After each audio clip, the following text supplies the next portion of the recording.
welcome collective. Thank you guys for joining me for this read, and thank you guys for all of your views, all of your likes, your subscribes, and your awesome comments, guys. It is absolutely appreciated. The other day we did a past life read. I thought it was interesting, and I know not everybody connected to it, so I wanted to try it again, sort of bring forward another story and see if there's anyone out there who sort of relate to this and feel like this was going to be their past life story. I always ask her for some clues with tarot. I think we'll find some today too. We are going to start with, I'm getting told, letters.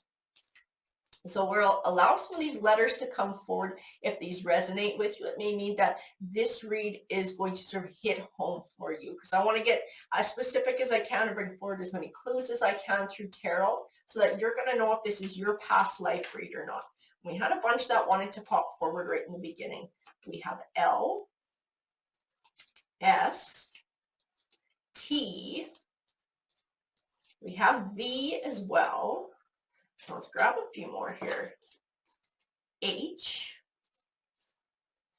I'll grab some. Oh, a couple came falling out. We have A, I, F, and I'm getting told to stop there. I will tell you too, this doesn't happen very often to me.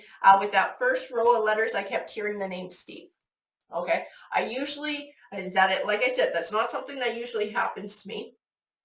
But if I'm hearing something, I'm hearing a word, I'm hearing a name, whatever it is, and something I'm supposed to say because it might resonate with somebody. So I am bringing it forward for you guys. So we have the number 23 popped out, the number 1. We have 4, 8, and more. I got told the word more. There has to be more here. 15, 16, 29. And should we go more? Nope, I got told to stop. That's not a whole lot. Okay, well, that's what I'm getting told. I'm getting told to stop with that. So that's what's coming forward. Then we're going to go ahead and start with the oracle cards. So, Spirit, can you tell me about the past life of somebody in the collective? Bring forward a past life reading. What happened to this person in their past life? This person had a talent for art in their past life. Had a talent or a passion for art. Tell me more, please. Tell me about what somebody was like in their past life. Privileged lady. I feel like somebody had, it's like somebody had opportunity in their past life. Somebody had a lot of opportunity. They had opportunity to have extra time, to learn the arts.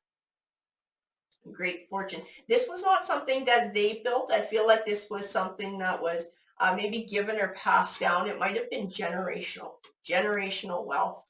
Can you tell me more, please, about somebody's past life here? More. Shuffle again. Okay, give me some more here. There we go.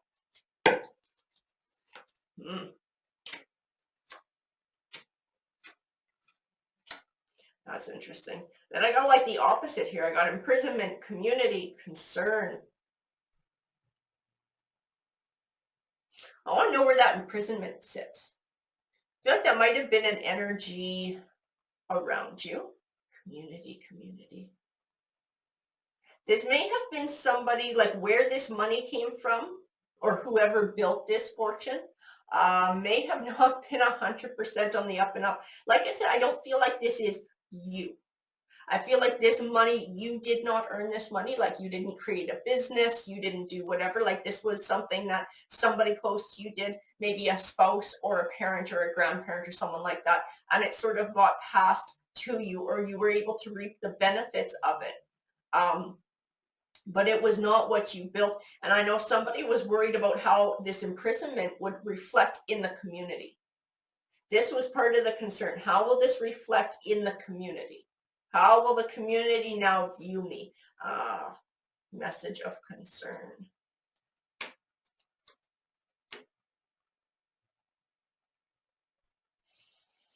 And I got child too. This is like this imprisonment thing. This is a family member.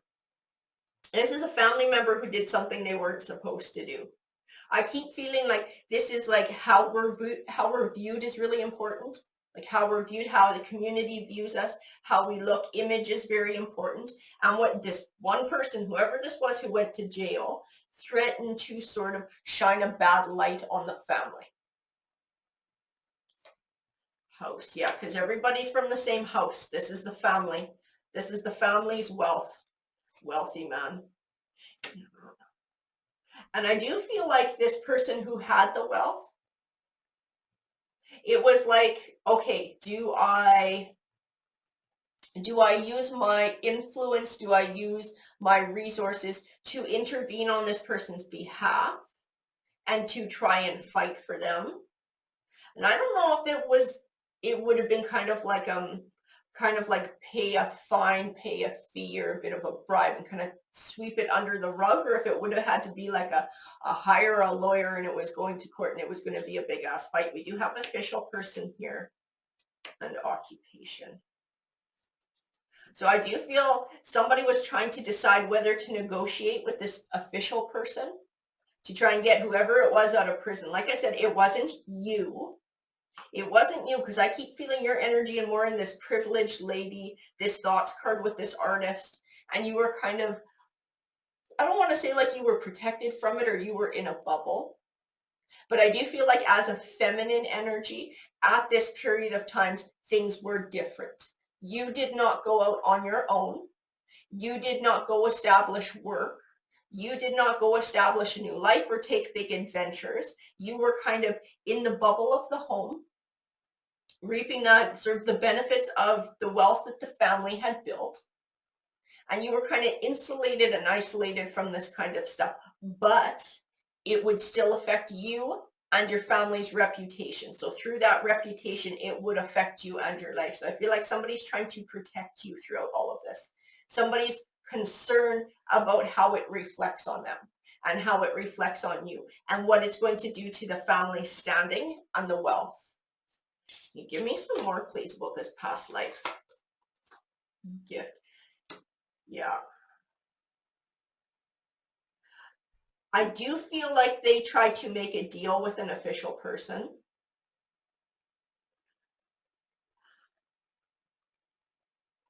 To try and smooth things over here.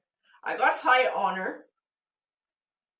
I do feel something about military. This wealthy man, this one who has all the influence and was most likely responsible for building the family's wealth. This is somebody who has high honor, not just as a wealthy man, but sort of where they came from and what they've achieved. This person does have high honor. They may have even fought in the military in very important battles and gained prestige that way as well.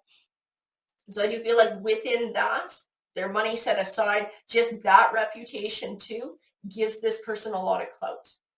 So it's like trying to talk to this official person and use that clout to try and figure something out where they can correct this situation of imprisonment. Like I said, like it's an embarrassment to the family. And this wealthy man, whoever this wealthy man is, who most likely, like I said, built this wealth for the family and who has high honor, I don't feel like he's greasy. Like I'm trying to reach to the energy. I'm trying to say, okay, did he gain this money in a wrong way? Was he somebody who was really cutthroat? Was he da-da-da-da-da? I don't get that. I get that he actually was a person of high honor. He had a lot of integrity. So I think it really bothers him to have this family connection who's in this imprisonment situation. It's sort of like he feels like it speaks to or speaks against everything he kind of stands for. And I keep getting like this is most likely one of his children. Because I do feel like he's embarrassed or he's ashamed and he feels very responsible for fixing this. Like it's all on his shoulders to try and figure it out. No, I want to grab some more here. Coffin. Marriage. Pathway.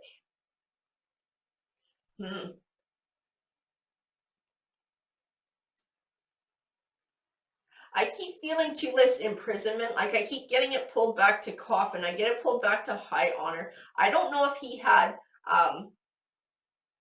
see, that would make a lot of sense with the official person too. This person who went to prison, I do get a male energy off of it. I think this was somebody who was supposed to be serving in the military, and for whatever reason decided that was not something they were going to do, and I think they ditched. I think they took off. I think they might have been, maybe they were afraid of dying, or they just didn't feel like that was something that they, I don't know, part of their value. Like they didn't feel the need to serve in the military, because I feel like some people feel like they're called to it. They're called to be soldiers, they're called to be warriors, they're called to fight for others. That one did not. That one did not feel the call. That was not the pathway he wanted to take in his life. But I feel like he was pressured into doing so to a certain point, to live up to a reputation, to this wealthy man, to his father.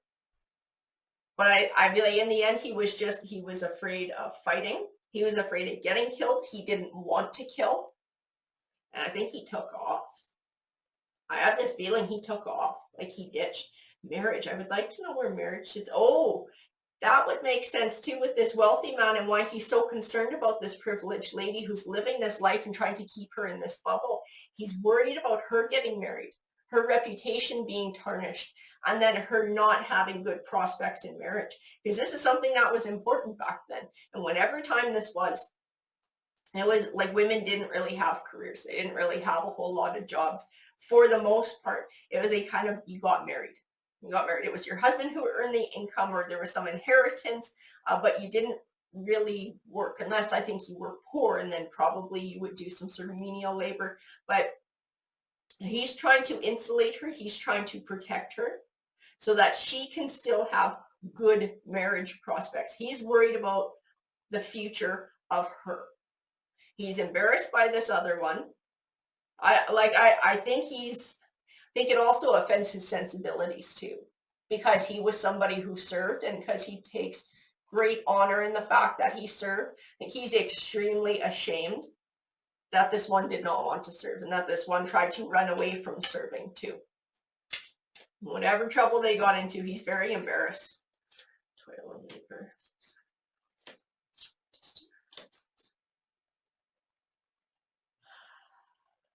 It's interesting, like this wealthy man, I don't feel he was born to wealth. I don't know that he was born to a poor family, but I don't feel like he was born to wealth.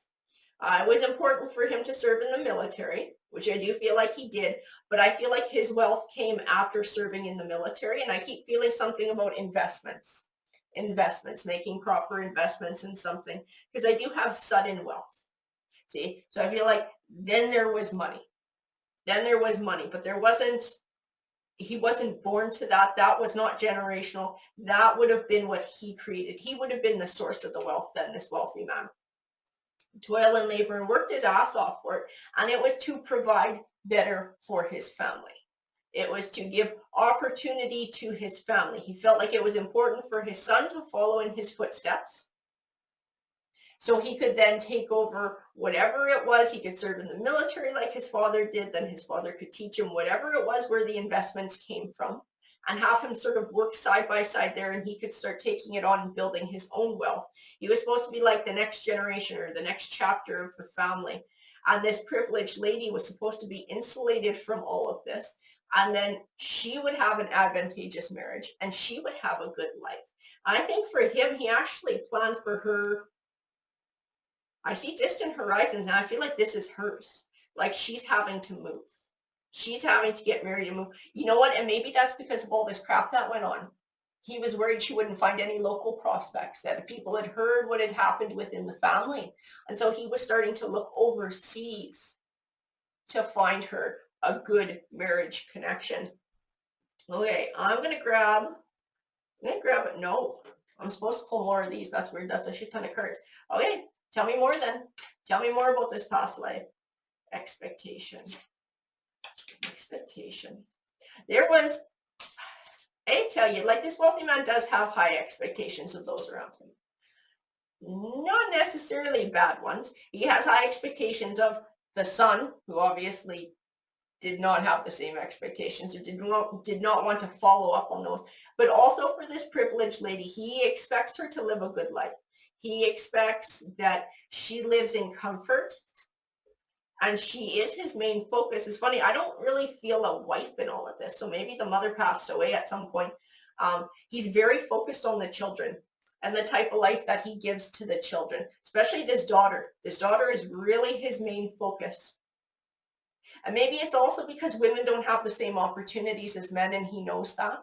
So that's why he's worried about her too, and what her future is sort of going to be, or where that's going to land, because she really doesn't have skills to go get a job and earn money. And those opportunities just aren't there for women. So he's trying to make sure that she winds up in a good space where she is looked after.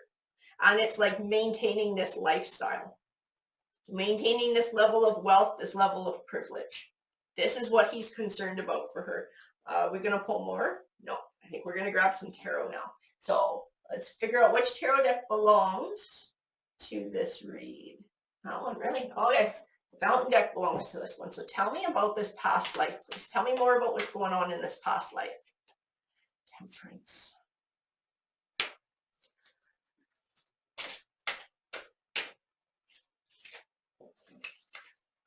And strength. This wealthy man, this is somebody who has a lot of strength of character. This is somebody who possesses patience. This is somebody who possesses balance, a lot of self-control. This is, like I said, this is a good person. He's very, very, very intelligent. This person is very intelligent.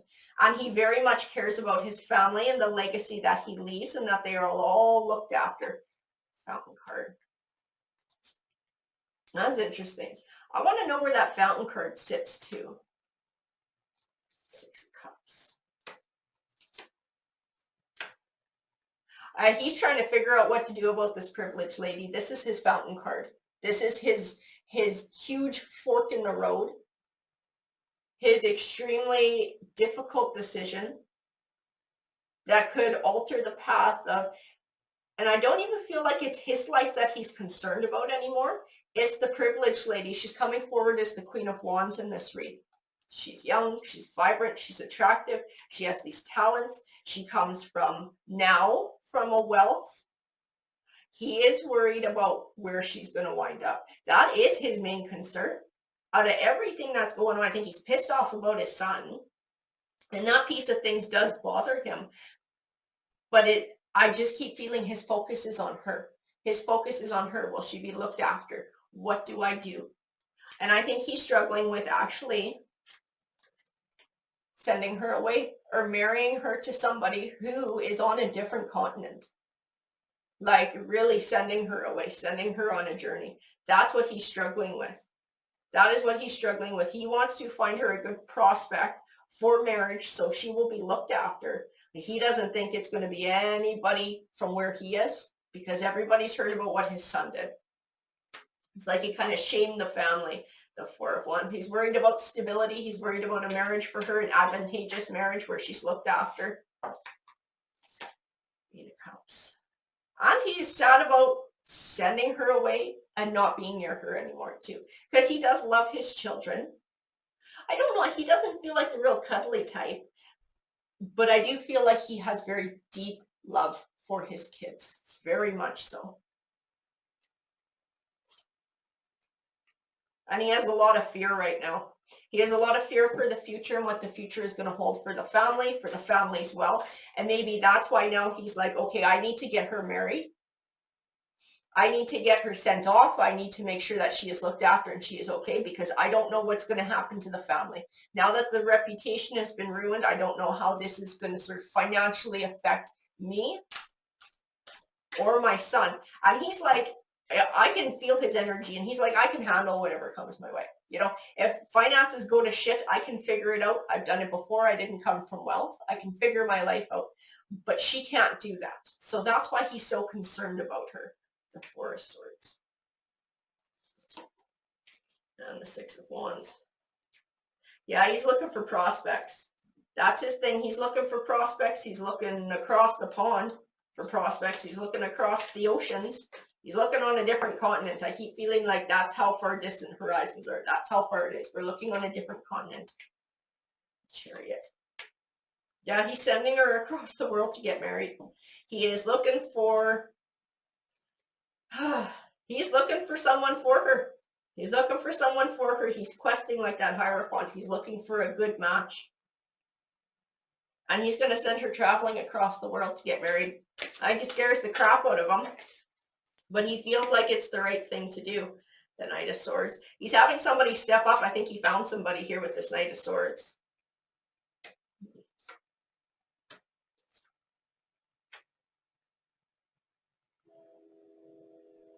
That's interesting. I got the Ace of Wands and the Five of Wands.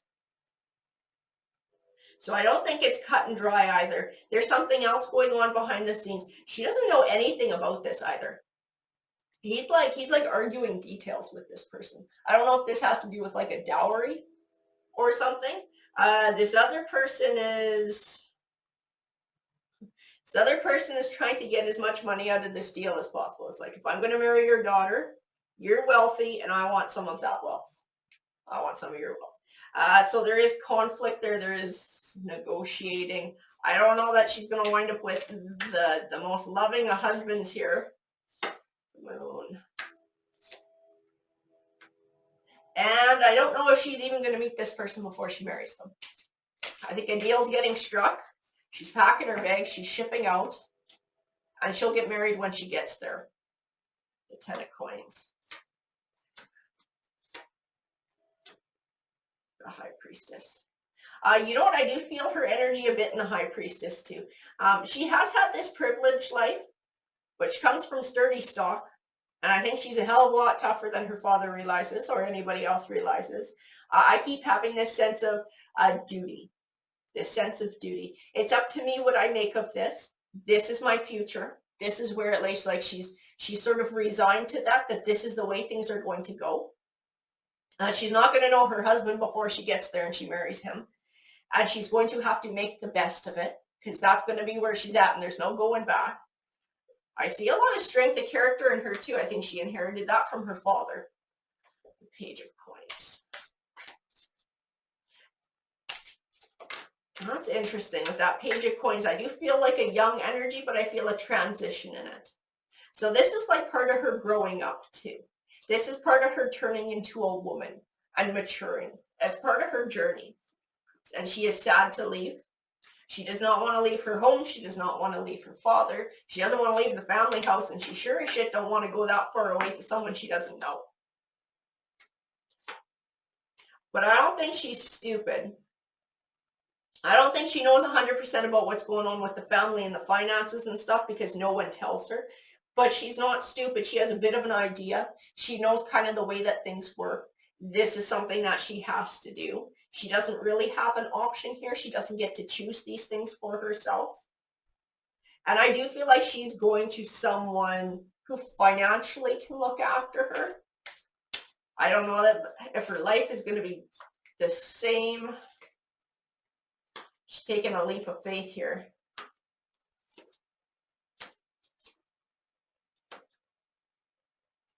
She's taking a leap of faith. She misses her father. They do have a connection. And they may stay in touch through letters. And she's doing her duty by traveling, by taking on the marriage. She feels very alone though. It's a terrifying journey. It's an absolutely terrifying journey that she's taking. She's scared about what's going to happen when she gets there. She's scared about who she's going to meet. She's scared that this person might be nasty and this might not work out in a loving way. I see a lot of fear here, a lot of fear for bad things happening. A lot of fear. Page of Cups. But the Page of Cups tends to represent good news on the way. The King of Wands. I don't feel like the man she's going to is bad. I mean, he definitely negotiated for some money here with her father. Did some huge negotiating. I don't feel like he's a bad man though. I don't feel he's abusive. I don't feel like he's cruel. And I do feel like they have a fruitful partnership together because, like I said, like she's not this little wilting flower. I think her dad kind of thought she was. She's a strong-ass woman on the inside because she actually inherited a whole lot of his traits. So she is able to make the best of a bad situation. Even though she's sad at being separated from family, she's able to build a new 10 of Cups for herself. because she's that smart. I do see a fruitful partnership between her and this person. They have kids. They have family. Yes. Yeah, they had kids. They had kids together. They built a family, a decent sized family together. They had a decent sized family. When she died, from this life, she left a very large family. She was a very strong matriarch of a very large family. And I think she lived a very good life. It was not easy at times, especially being so far from what she was used to, from her homeland, from her people. But she was always smart enough and strong enough to make it work.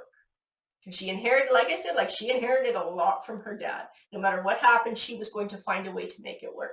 She was a strong-ass woman. She built a good connection with this man who she wound up marrying without meeting him. Really, first she just got shipped across the seas to him, but she turned it into a good life. She turned it into a good life. She had a big family who admired her. She was the matriarch. She was the leader, the Ace of Swords. For her, it was victory. I think her dad was able to, his soul was able to rest, knowing that she found this victory. Because that's what he was concerned about with all this shit going on with, it must have been her brother going to prison for all of this crap, for what, that desertion. Because I do feel like he took off from the army. He was supposed to fight, and he didn't want to kill anybody. He didn't want to be killed. And he thought, hell no, this isn't for me. And he took off, but he got caught. So it caused a lot of kerfuffle. It threw a lot of things into question. And her father's main concern became her safety. And he made sure that he sent her somewhere where she could be safe and she could have a safe legacy and a safe life and be looked after. I don't feel it was as rich, like financially, as it was when she was with him, but I feel like she had a very good life and she raised a beautiful family. She was a strong ass matriarch. She would have passed that on to her next generation, those beautiful traits, and taught those values. It was a victory for her. She did have a victory in life. She had a very good life. It wasn't easy at times, but she had a very good life. And she must have had a hell of a lot of stories to tell too in this one. So I'm glad that we were able to bring this forward in this read. So I'm telling you guys, if you have this feeling of sort of belonging somewhere else, or you have this deep sense of sort of like honor and taking leadership like she would have, this could be your read. If those letters, those numbers, if they resonate for you, I got told that name Steve again. I don't know if that is for this life or this past life that the cards are talking about. But if that resonates for you, this might be your read again. That's an awesome read. Alrighty, guys, take care.